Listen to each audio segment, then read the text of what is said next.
네, 반갑습니다. 네, 방금 소개받은 HNS의 양진서입니다. 회사 이름이 잘 기억에 남지 않는다라고 하시는데, 제가 이제 좀 유사하게 기억할 수 있는 걸로 LG CNS 아니고 그냥 ACNS입니다. 이렇게 좀 많이 표현하는데요. 진보된 컨설팅과 솔루션을 제공하겠다라는 취지로 사명을 이렇게 작성하게 되었습니다. 제가 오늘 설명드릴 내용은요, AI 시대 개인정보 보호의 마지막 퍼즐, 출력물 통제 전략에 대해서 말씀드리고자 합니다. 첫 번째는 잘 알고 계시는 인공지능과 환각에 대해서 말씀드리겠습니다. 좀 그림을 좀 멋있게 그리려고 했는데 AI가 역시 환각이 많이 발생을 해서 제가 그냥 텍스트로 좀 이렇게 대체하게 됐습니다. 석기 시대에 보면은 우리가 석기 도구가 생존을 위한 도구였고요. 그 다음에 금속 시대에서는 금속이, 철제가 힘과 권력의 도구였습니다. 그 다음에 산업화 시대에 기계가 출현하면서 이것은 인간의 육체 노동의 대체 도구가 되었고요. 역시 경제 우위에 설 수 있는 강력한 원동력이 되었습니다. 그 다음 정보화 시대, 데이터와 계산 그리고 인터넷을 통해서 연결된 이런 도구의 시대였죠.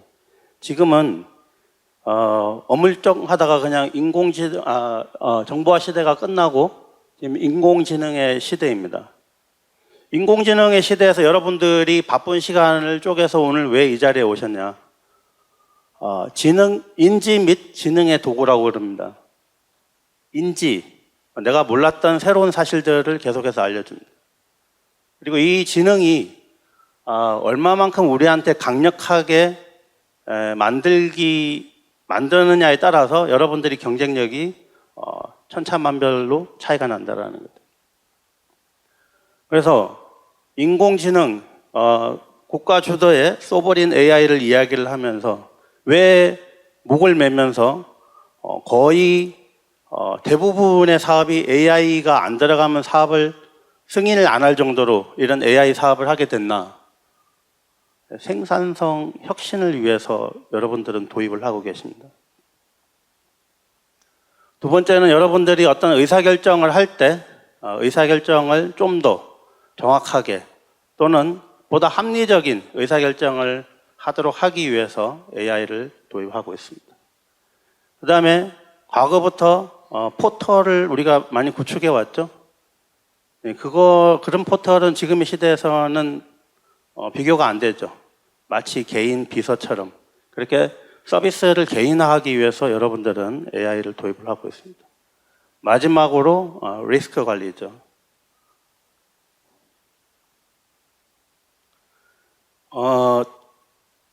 데이터의 유형을 나누다 보면은 데이터의 형식에 따라서 또 인공지능을 학습시키는 학습의 용도에 따라서 또는 데이터의 속성에 따라서 또는 운영의 단계에서 이런 데이터를 구분할 수가 있습니다.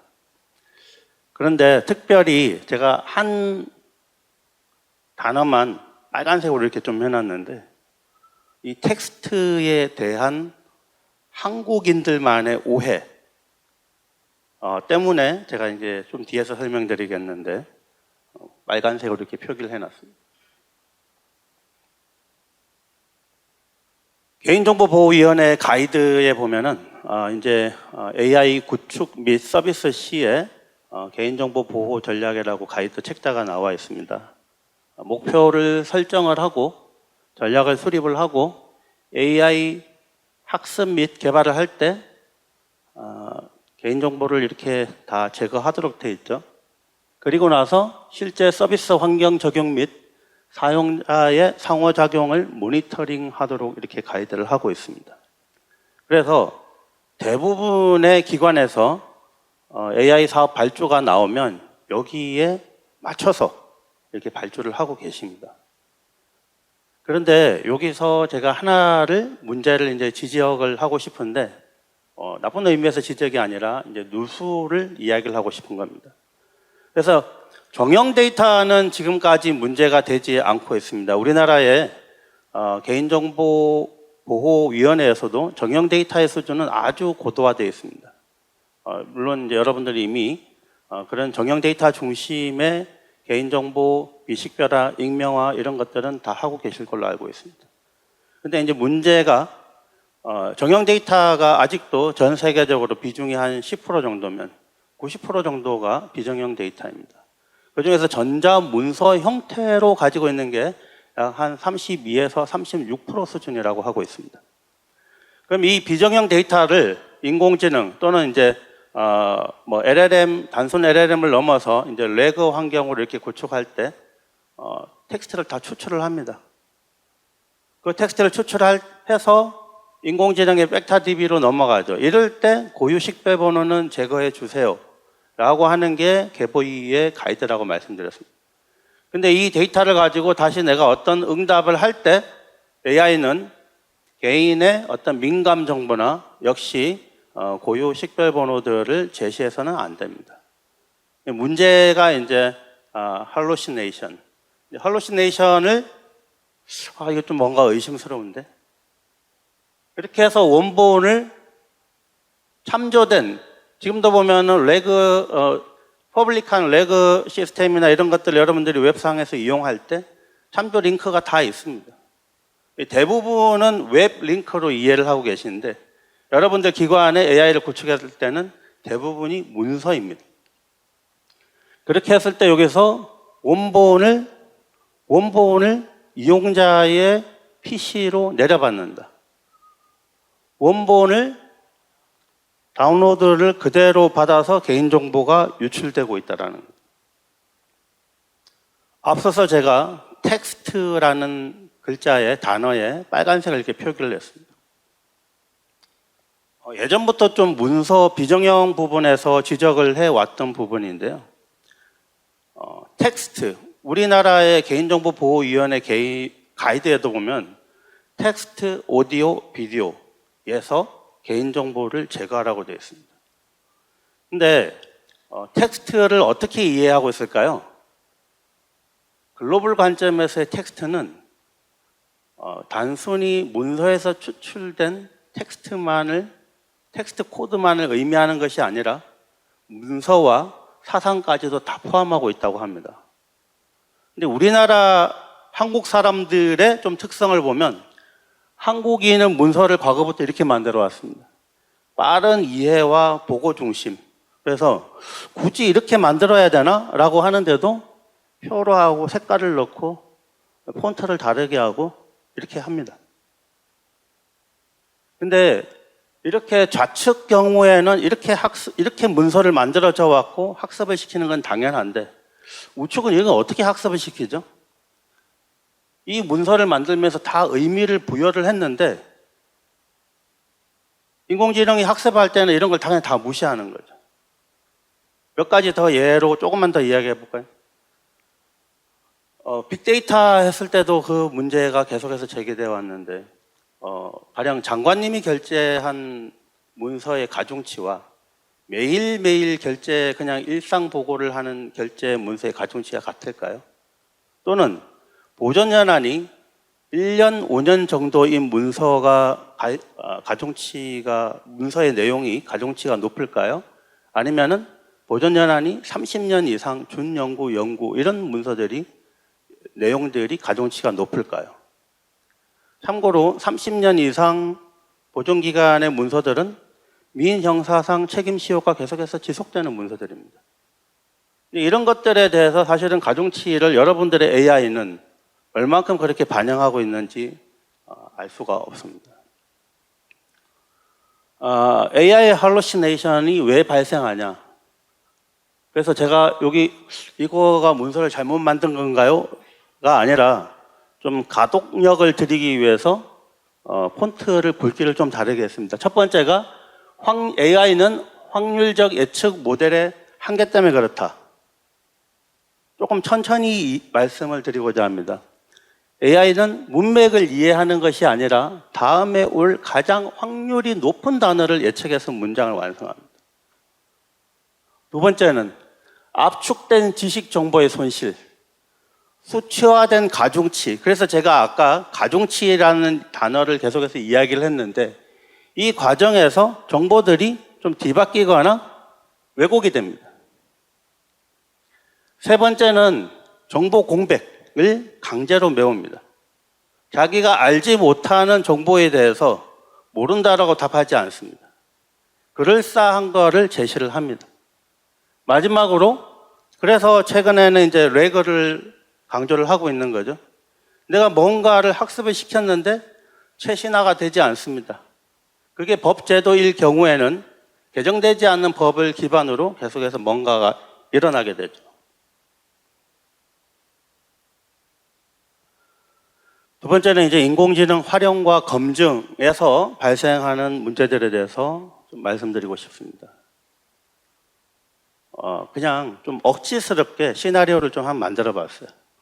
어떤 직원이 의료비 보조금을 지급하려고 합니다. 그래서 AI 시스템을 구축을 했어요.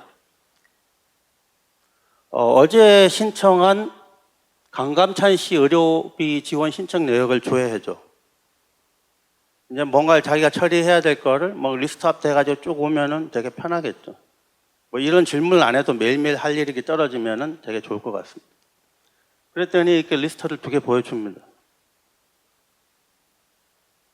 그래서 그 문서를 클릭을 해봤어요. 그랬더니, 강감찬이 아니고 이순신 거네? 왜 이러지? 근데 여러분들께서는 이렇게 말씀하실 수 있습니다. 야, 이게 말이 되냐? 이렇게 이야기하실 수 있는데, 불과 2년 전에 정부의 아주 중요한 시스템은 프로그램 오류로 인해가지고 1200건 이상의 개인정보가 서로 뒤바뀌어서 제공한 적이 있습니다. 근데 이렇게 보여줄까가 아니라 1단계는 이렇게 확정되기 전까지 또는 내부의 문서라 하더라도 권한에 따라서 먼저 고유 식별 번호는 가리고 할로시네이션을 검증하게 할 수 있다. 이거는 이제 일상적으로 있을 수 있는 내용입니다. 어떤 사용자가 챗봇에다가 막 질의를 해서 자기 업무를 좀 처리하려고 그래요. 우리 회사 이거 홈페이지 좀 이상한 내용이었는데 홈페이지 담당자가 누구지? 그래서 우리 회사 홈페이지 담당자가 누구야? 이렇게 했더니 홈페이지 담당자는 김철수라고 이렇게 알려줍니다. 분명히 내가 알기로 김철수 아닌데 뭘 보고 김철수라고 하는 거야? 라고 하면서 확인해 보니까 김철수가 있기는 있었는데 시스템 운영관리대장이 여기에 내부 서버 IP와 연락처와 개인정보들이 있습니다. 이 정도는 좀 내부에서 봐도 되지 않나? 역시 불과 3년 전에 모 기관에서 내부에 인사 명단을 업로드했는데 거기서 개인정보가 유출이 돼서 징계를 받은 사실이 있습니다. 이런 거를 이렇게 안 보여주고 1단계는 이렇게 해서 좀 할로시네이션을 검증하게 하면 어떨까요? 세 번째입니다.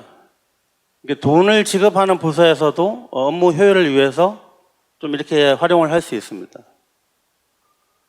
2025년 정보화 사업 전문가 자문회의에서 혹시 최정민 씨 안 계시죠? 저 임의로 썼는데 혹시나 동명이인이 있으실까봐.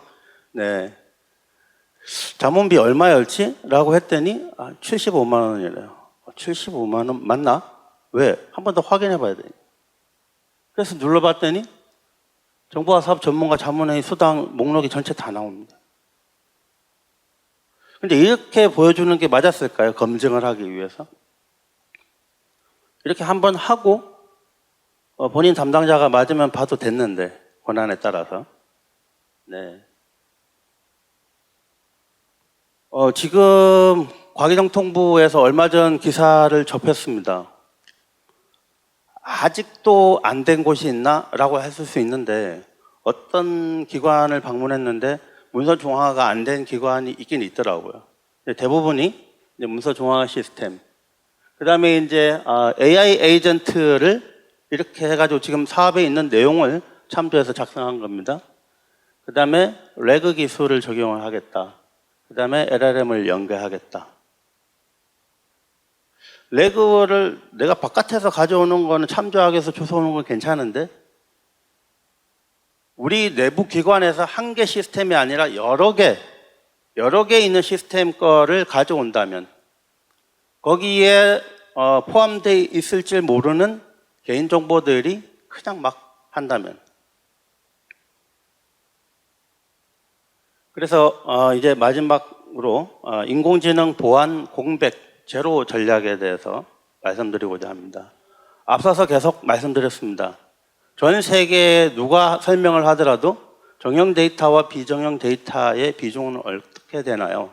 라고 하면 플러스 마이너스 오차 일부 있겠습니다만 대부분은 비정형 데이터 90%다라고 이야기를 하고 있습니다. 거기서의 리스크가 이런 거죠. 네. AI 시스템에 보관 중인 비정형 데이터, 검증 과정에서 원본 다운로드, 사용자 권한에 대해서는 통제가 없이 내부 사용자만 다 이용할 수 있는 거.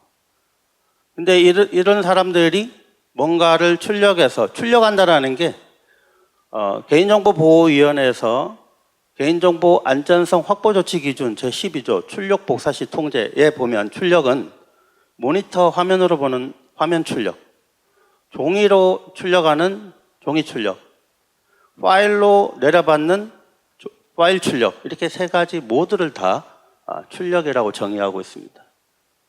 그 다음에 작년에 사고가 있었습니다. 모 금융에서 직원 12명이 공모해가지고 모니터 화면에서 사진 찍어가지고 개인정보를 유출을 했고요. 모 R&D 연구 기업에서 종이로 출력해서 개인정보를 중국에다가 팔아넘겼습니다. 파일을 업로드 해가지고 개인정보가 유출된 사례는 상당히 많이 보셨을 거고요. 그래서 이런 AI에서의 여러분들이 할루시네이션 검증을 위해서 어떤 개인정보의 공백을 좀 메워야 되느냐.